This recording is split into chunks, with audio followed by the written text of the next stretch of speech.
Welcome. If you are here, you are probably ready to stop. Stop thinking about what happened today.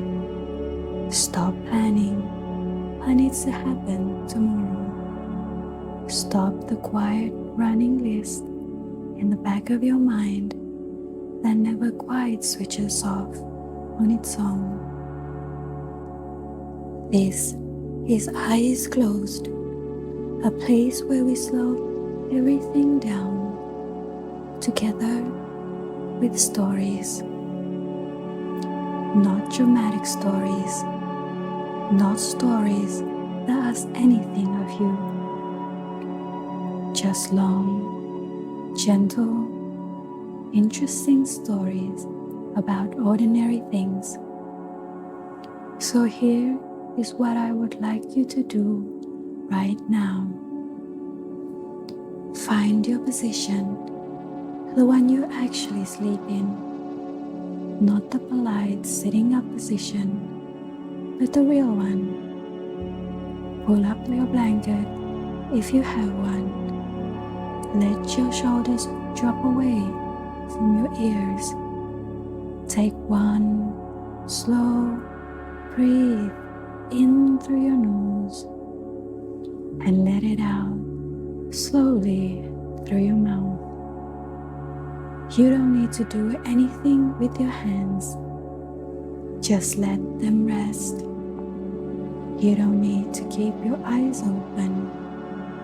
Let them close when they want to. You are not going to miss anything important. The story will keep going. I will keep talking. All you have to do is listen. Or not listen.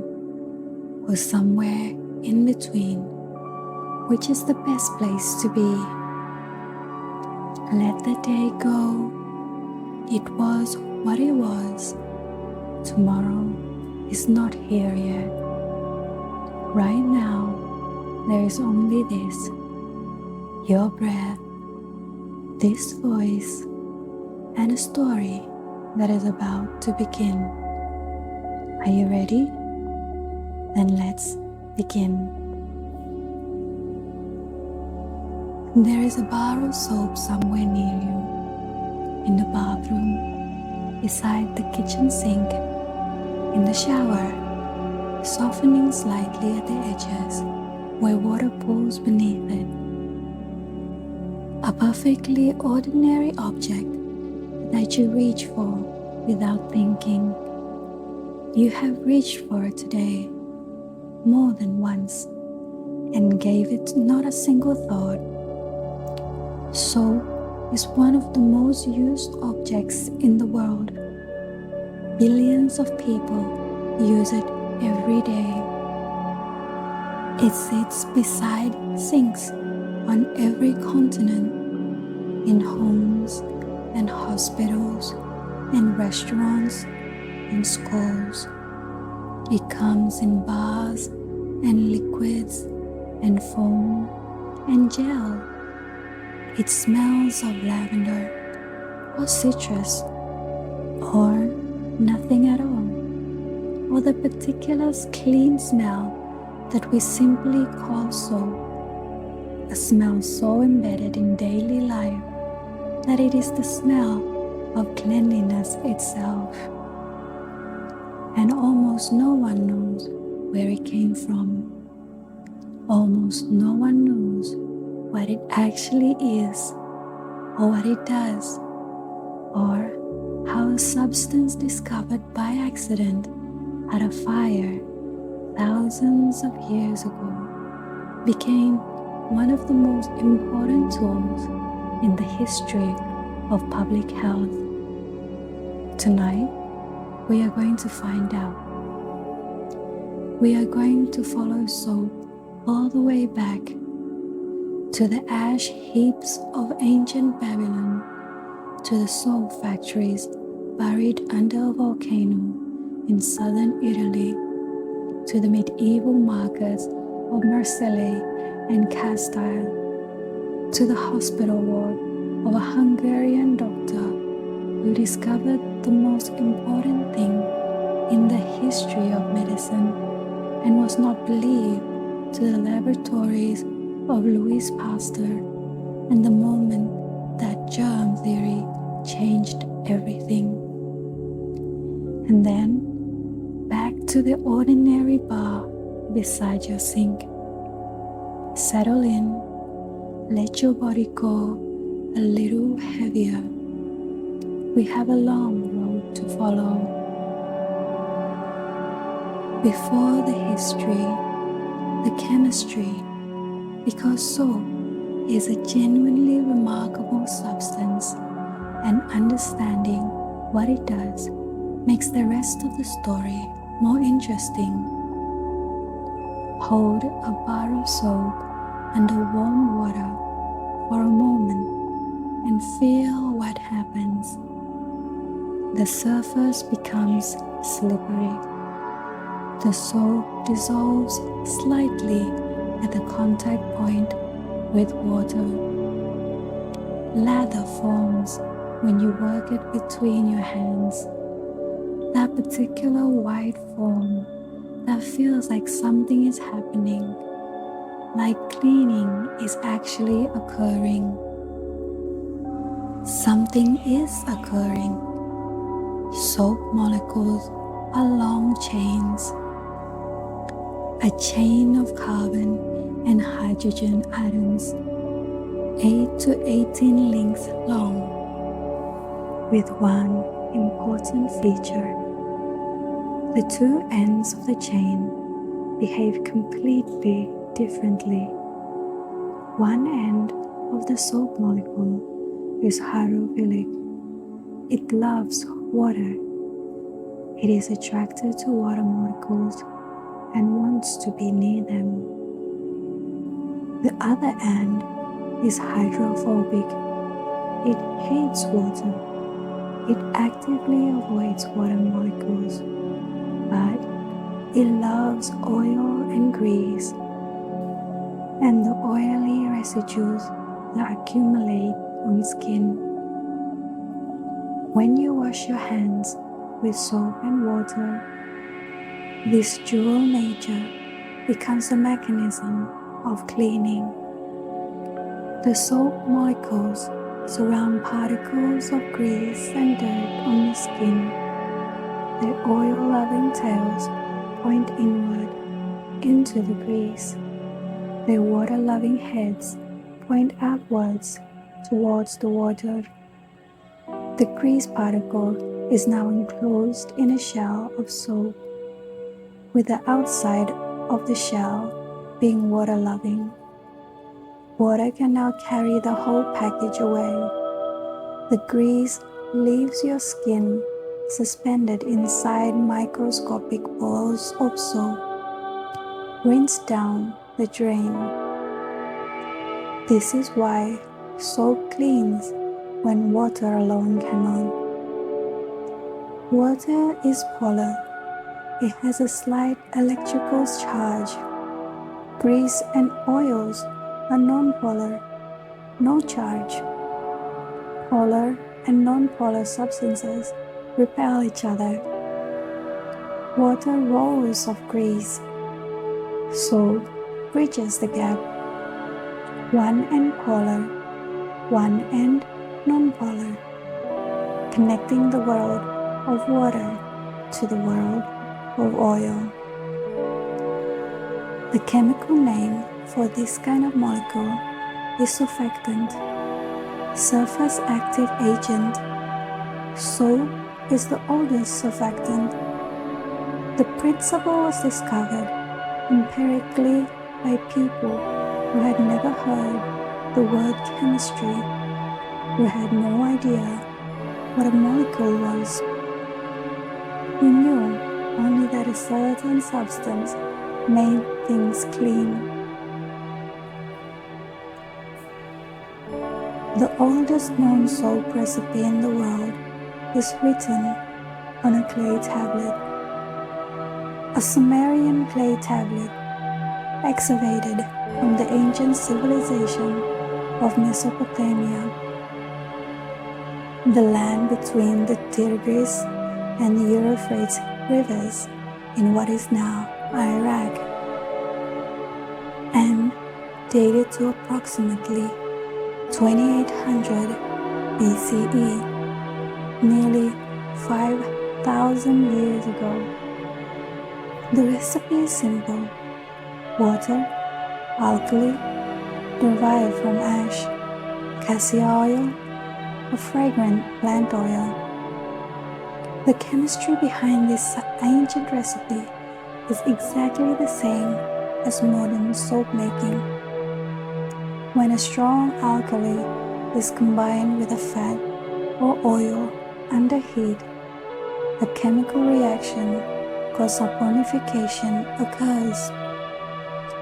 The alkali breaks apart the fat molecules and rearranges them into soap molecules, those long chains with the water-loving head and the oil-loving tail.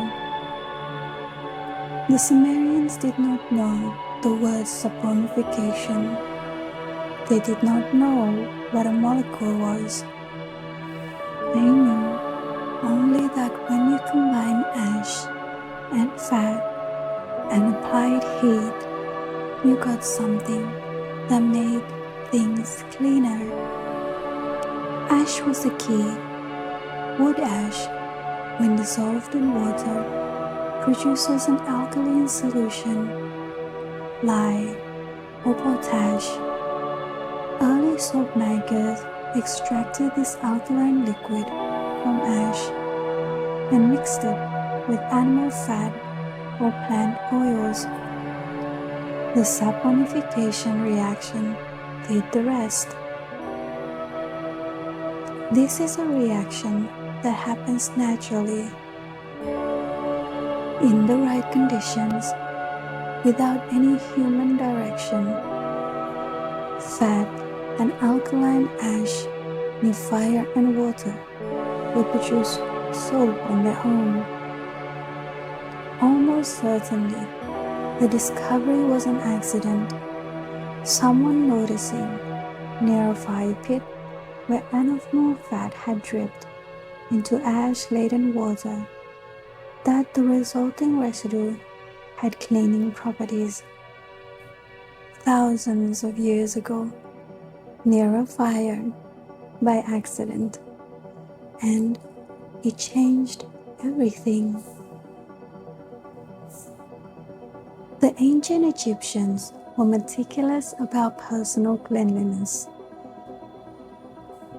The Ebers Papyrus, one of the oldest medical documents in existence, dated to around 1550 BCE and containing medical knowledge from much earlier still, describes a substance combining animal and vegetable fats with alkaline salts, used for treating skin diseases and for washing. Egyptian priests bathed twice during the day and twice during the night, a ritual cleansing that was as much spiritual as physical. The body, in Egyptian religious thinking, had to be pure to enter sacred places. Washing was a form of preparation, of becoming worthy. Egyptians' workers, the builders of the pyramids, the farmers of the Nile Delta, the craftspeople of the cities, also washed, though with less frequency and ceremony. Public bathing facilities existed in ancient Egyptian cities. Cleanliness was not merely the concern of priests and aristocrats. The Egyptians also used soap or soap-like substances for laundry. Cleaning clothing in the Nile was standard practice. The soap helped with the more stubborn residues of daily life. The combination of river water, soap, and physical pounding of cloth against flat stone was a laundry method of the ancient world, and it worked. What is remarkable, looking at the Epos papyrus now, is the specificity and care of the knowledge it contains. Not superstition, not prayer, actual practical formulations. Mix this with this. Apply it this way. Use for this condition. Empirical knowledge accumulated over generations of careful observation, written down to be preserved and passed on. The bar of soap beside your sink is a distant descendant of the knowledge in that papyrus. In 79 CE, Mount Vesuvius erupted. The city of Pompeii, at the foot of the volcano, was buried under meters of volcanic ash and humus in a matter of hours. The city was preserved, catastrophically terrible but preserved. And when archaeologists began excavating it in the 18th century, they found something extraordinary. Not just the city, the ordinary life of the city, the bread still in the ovens, the graffiti on the walls, the food on the tables, the stools in the workshop, and in one building on the Via dell'Abbondanza, they found a formica, combined laundry and cleaning works with bars of soap still intact on the shelves. 2,000 years old, still soap. The soap bars of Pompeii are made from tallow, rendered animal fat, and ash. The same basic formulas as the Sumerian clay tablet from 2,000 years before. The chemistry had not changed, only the scale had changed. The Follonica was a commercial operation. The people of Pompeii did not all make their own soap. They brought their laundry to the Follonica, where workers processed it using soap and water and the particularly pungent cleaning agent of the ancient world, human urine, which contains ammonia, a natural cleaner collected from public urinals placed on street corners specifically for the purpose. This is perhaps the least romantic detail in the history of soap, but it is accurate. The workers of the Roman Follonica stood in large vats of cloth soaking in diluted urine, treading it with their feet. The process worked. The Romans were clean people by the standards of the ancient world, and the Follonica was part of why. The Romans built public bathing complex thermae throughout the empire, from Britain to North Africa to the Middle East. The baths of Caracalla in Rome, built in the 3rd century CE, could accommodate 1,600 bathers at a time. They contained hot rooms, warm rooms, cold plunge pools, exercise area, libraries, and shops. They were the social center of Roman life, places to meet, to conduct businesses, to relax, to be seen. Entry was cheap or free, subsidized by the state. Bathing in Rome was not a luxury for the wealthy. It was a democratic daily practice. The Roman bathing process did not use soap in the way we use it. Romans applied oil to the skin, olive oil, which was cheap and widely available, and then scraped the oil off with a metal tool called a strigil. The oil loosened the dirt and dead skin cells, and the strigil removed them. This was followed by immersion in warm water, then a cold plunge, and sometimes the application of perfumed substances. Soap was used in Rome primarily for laundry and for washing the hair.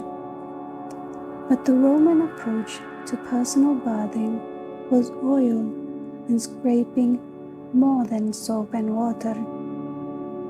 When the Roman Empire fell in the West in the 5th century CE, the Great Thermaeum fell with it. The infrastructure, the aqueducts, the heating system, the organized urban bathing culture collapsed. And in the centuries that followed, bathing became less frequent across much of Europe. This is sometimes overstated. The medieval world was not as dirty as popular imagination suggests, but the organized, daily, public bathing culture of Rome did not survive intact. It would take centuries and the arrival of new ideas from the Islamic world to rebuild something comparable.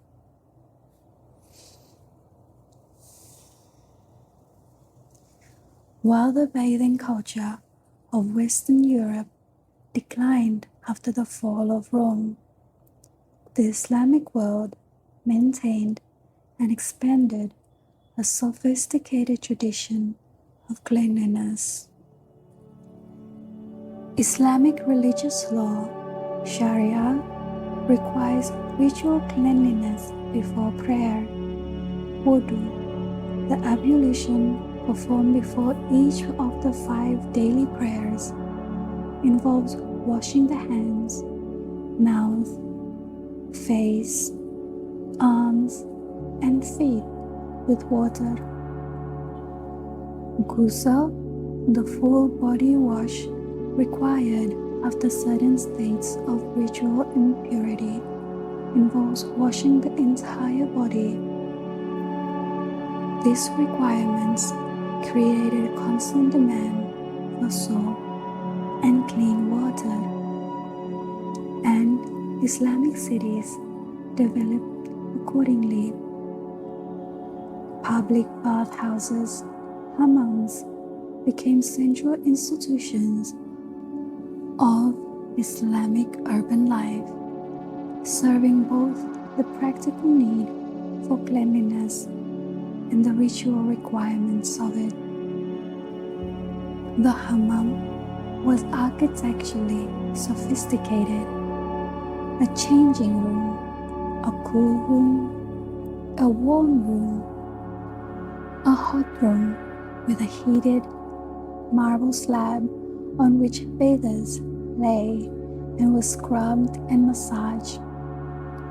The heating system, a hypocaust beneath the floor, carrying hot air from the central furnace, descended from Roman technology but was maintained and developed in the Islamic world when it had been largely abandoned in Europe. Islamic soap making was also more sophisticated than its European counterpart. Arab chemists, working with a tradition of empirical scientific inquiry that produced major advantages in chemistry, mathematics, and medicine, developed soap using olive oil and laurel oil, producing harder, longer-lasting bars with a more consistent quality than the tallow soaps of the medieval Europe. The soaps of Aleppo, a city what is now Syria, became famous across the Islamic world and eventually across Europe. Made from olive oil and laurel berry oil with a distinctive dark green exterior and rich brown interior. Aleppo soap has been made with the same method for several thousand years. It is still made today in workshops that have operated continuously for centuries. The recipe and technique passed down from father to son. Aleppo soap is one of the oldest manufactured products still available in its original form. You can buy it online or in certain shops, and when you do, you are holding something made by the same method as soap made before the Crusades. Medieval Europe had its own soap-making centers. The city of Marseille, on the southern coast of France, have been making soap since at least the 9th century. The Mediterranean climate and the olive groves of the surrounding region provided the key ingredient, olive oil, and the city developed a soap of particular quality. Savon de Marseille soap is made from a specific blend of plant oils, primarily olive, processed using the traditional kettle method. The soap is cooked in large vats, the lye solution added gradually, the mixture stirred continuously, the soap tested at intervals for its readiness. When the batch is complete, it is poured into large frames and left to harden. Blocks are then cut by hand and stamped with their origin and weight. French law protects the name. To be sold as Savon de Marseille, soap must be made in the Marseille region, must contain at least 72% fatty acids from plant oils, must use the traditional kettle process, and must contain no animal fats, synthetic additives, or artificial colorants. The pale green bars, the color comes from the chlorophyll in olive oil, with their stamped surfaces are immediately recognizable. They have looked the same for several centuries. Across the Mediterranean and the Castile region of Spain, another soap tradition developed. Castile soap, made from pure olive oil, producing a very mild, gentle bar, became famous across Europe and eventually gave its name to a type of soap that is now means any soap made entirely from plant oils, regardless of origin. Both Marseille soap and Castile soap are still made today. Both are considered among the finest soaps available. Both are available in any good pharmacy or natural products shops. A tradition over 1,000 years, still producing the same product by the same method. In England, soap became a tax commodity. The soap tax was introduced in England in 1712 by Queen Anne's government as a revenue-raising measure.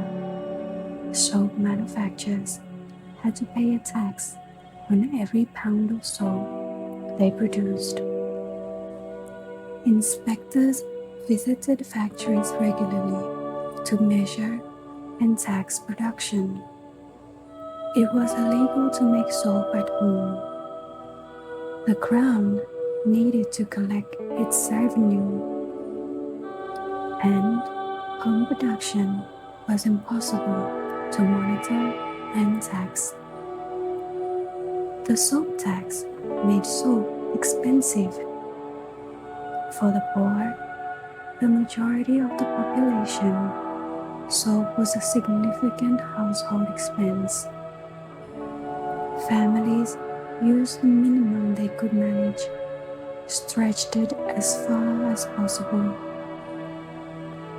reused whatever scraps remained.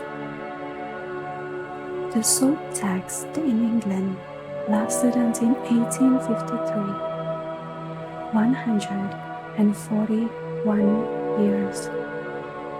When it was repealed, the Prime Minister, Louis Pasteur, argued that removing the tax on soap was one of the most important public health measures the government could take.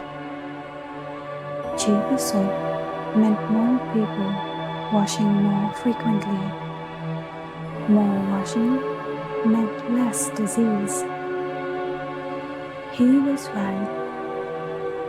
The repeal of the soap tax coincided with the beginnings of the great improvements in public health that characterized the second half of the 19th century in Britain.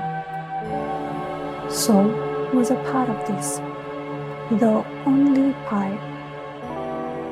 The other essential ingredient was the understanding of why washing mattered. That understanding came from one of the most important and most tragic figures in the history of medicine. Ignaz Philipp Semmelweis was born in Budapest in 1818. He trained as a physician and in 1846 was appointed as an assistant in the maternity ward of the Vienna General Hospital. The hospital had 2 maternity clinics. One was staffed by midwives. The other was staffed by doctors and medical students. The mortality rate from childbed fever, puerperal, the infection that killed new mothers shortly after delivery, was dramatically different between the 2 clinics. The midwife clinic had a mortality rate of around 2%.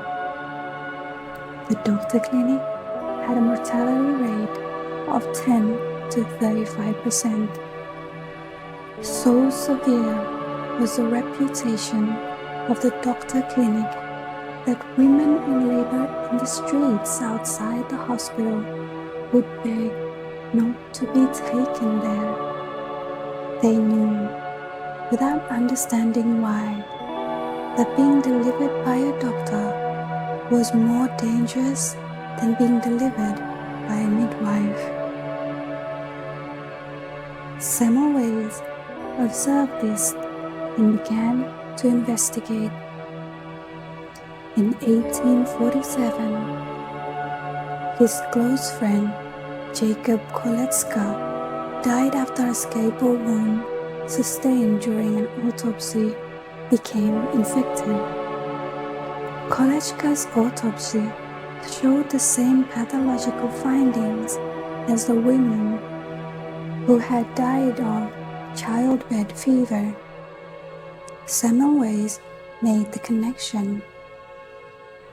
The doctors and medical students in this clinic came to the maternity ward directly from performing autopsies on cadavers. They washed their hands with soap and water, as was standard. But something was being carried from the dead bodies to the laboring women. The midwives did not perform autopsies. They came to the maternity ward clean of whatever contaminations the doctors were bringing. Semmelweis introduced a new protocol. Before examining any patients, doctors were required to wash their hands not with soap and water alone, but with a chlorinated lime solution, an antiseptic wash that killed the contaminating material more effectively. The mortality rate in the doctor clinic fell immediately and dramatically from 10 to 35% down to below 2%, comparable to the midwife clinic.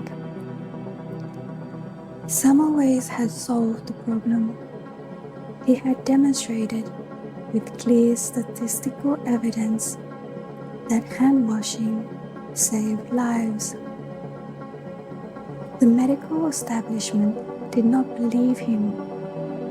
The idea that doctors were causing the deaths of their own patients, that physicians' unwashed hands were carrying something invisible and lethal, was offensive to the medical community of the time. There was no theory to explain it. The germ theory of disease did not yet exist. Semmelweis could not explain why hand washing worked, only that it did. He was dismissed, ridiculed. Colleagues who had tried his method and found it effective were pressured to abandon it.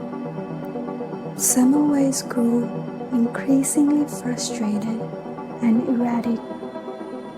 He wrote increasingly desperate letters to obstetricians across Europe, accusing them of being murderers for refusing to adopt his hand-washing protocol. In 1865, he was committed to a mental asylum by his colleagues.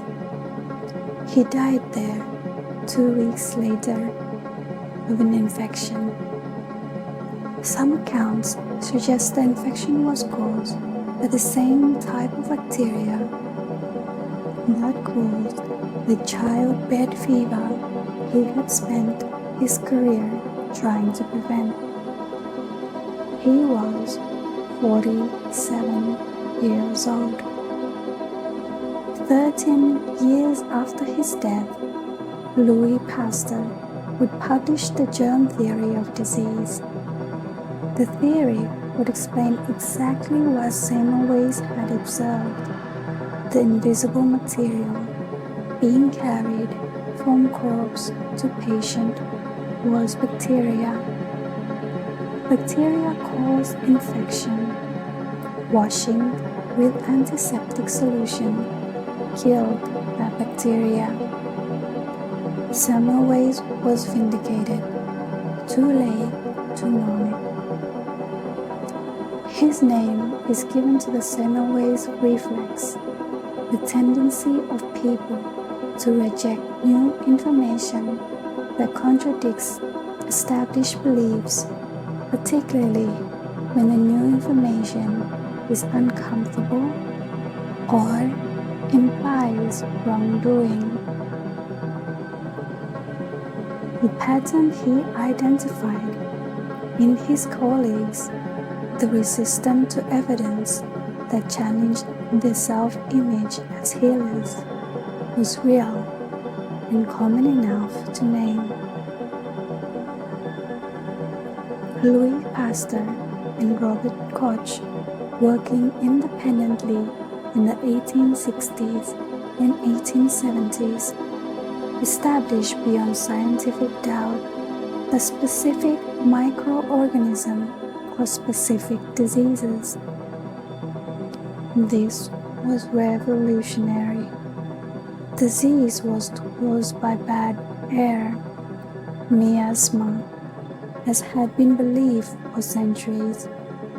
Disease was caused by living organisms too small to see, transmitted by contact with infected people or contaminated surfaces. If disease was caused by microorganisms that could be transmitted by touch, then washing hands and surfaces with substance that killed those microorganisms would prevent the transmission of disease. Soap did not kill bacteria in the way antiseptics did, but soap removed bacteria from the skin, along with the dirt and grease and other materia to which bacteria adhered. Thorough hand washing with soap and water, the mechanical action of lathering, the surfactant action of the soap lifting contaminated material from the skin, and the rinsing away dramatically reduced the bacterial load on the hands. Soap companies understood the moment.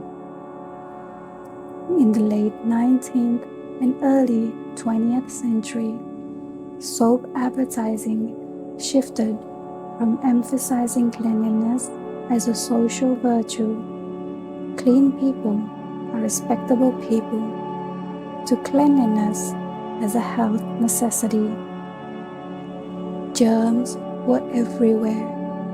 They were invisible. They caused diseases. Soap defeated them. The marketing was not entirely wrong. It was, in fact, substantially correct. Hand washing with soap is one of the most effective public health interventions known. The reduction in mortality from infectious disease in the 20th century, one of the most dramatic improvements in human life expectancy in history, was achieved by a combination of factors, and soap was one of them. The 20th century transformed soap making from a craft into an industrial process.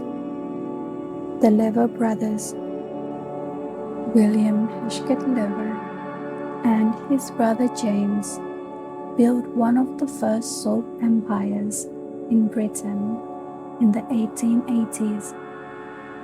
William Lever was a marketing visionary. He understood that soap was not just a product, but a promise of cleanliness, of respectability, of health. Sunlight soap, the Lever brothers' flagship product, was one of the first branded, packaged, nationally advertised consumer goods in Britain. Before sunlight, soap was sold loose, cut from the large blocks by the shopkeeper, without branding or standardization. Lather packaged soap in standard sizes with a recognizable name and consistent quality. The Lever brothers became Unilever, now one of the largest consumer goods companies in the world. Dove, Lux, Lifebuoy, Pears, all brands that began in the 19th century, all still sold today. The chemistry of soap making also industrialized. Large continuous process saponification reactors replaced the batch kettle process. Synthetic detergents, which use surfactant derived from petroleum rather than fats, were developed in the early 20th century. Shampoo, as a separate product for hair, emerged in the 1930s. Liquid soap, once a laboratory curiosity, became commercially available and eventually dominant in many markets. The foaming, scented, colored, packaged soap of the modern bathroom is the result of this industrialization, but the chemistry is unchanged. Surfactant molecules, water-loving heads, oil-loving tails, the grease lifted from the skin, enclosed in soap, rinsed away. The same reaction as the Sumerian clay tablet. Let's end with something light, something beautiful. A soap bubble. You can make one with any soap. Dish soap with a bit of water blown through a loop of wire or plastic, or your fingers held in a circle. The bubble is a thin film of soapy water, the water sandwiched between two layers of soap molecules. The water-loving heads of each layer facing inwards into the water. The oil-loving tails of each layer facing outwards into the air. This bi-layered structure is the reason the bubble holds together. The soap molecules stabilize the water film, slowing its drainage and evaporation, allowing the film to last for seconds or minutes rather than the fraction of a second of pure water film would last. The sphere of a bubble is a shape that minimizes surface area for a given volume. The shape that the surface tension of the film naturally adopts. In zero gravity, as we mentioned in the story of the candle, this sphere is perfect. On Earth, gravity pulls the liquid down slightly, making bubbles or blade. Not quite perfectly spherical, but close. The colors of the bubble are structural colors produced by the interference of light waves reflecting from the outer and inner surfaces of the soap film. The thickness of the film varies across the bubble, producing different colors at different points. As the film drains and thins, the color cycles: yellow to red to purple to blue to black, which appears just before the bubble pops. A soap bubble, just before it pops, is so thin that it is invisible. The film has thinned below the wavelength of visible light. You can see through it perfectly, then it's gone. Children blow soap bubbles because they are beautiful and because they disappear. There is something in that, the pleasure of something perfect that does not last, the particular joy of the ephemeral, something made with the oldest chemistry in the world, fat and water and ugly, the Sumerian recipe, the ancient accident by the fire, made into a sphere of light that lasts a few seconds and is gone. And in that brief sphere, 5,000 years of history. Come back to the bar of soap, the one by your sink, the one you reach for today without thinking. It came from a factory, most likely a large, clean, automated facility where continuous bonification reactors processes fat and lye in industrial quantities, where the soap is dried and blended with fragrance and color, where it is pressed into bars and wrapped and packaged and shipped. Or perhaps it came from a small maker, an artisan soap company, producing bars in small batches using the kettle method, with plant oils and natural colorants and essential oils for fragrance, following the same basic method as the soap makers of Marseille and Castile and Aleppo. Or perhaps it is Aleppo soap itself, ancient, dark green outside and warm brown inside, made in the same city by the same method as soap made 1,000 years ago. Whatever bar it is, it carries the same ancient chemistry, the same surfactant molecules, the same water-loving and oil-loving ends, the same saponification reaction that the Sumerians discovered by accident near a fire 5,000 years ago. You used it today. It cleaned your hand. It lifted the invisible accumulation of the day from your skin and sent it down the drain. And now you are here, clean, lying still, the day behind you. You don't need to wash anything else tonight. Everything is already clean. Just rest.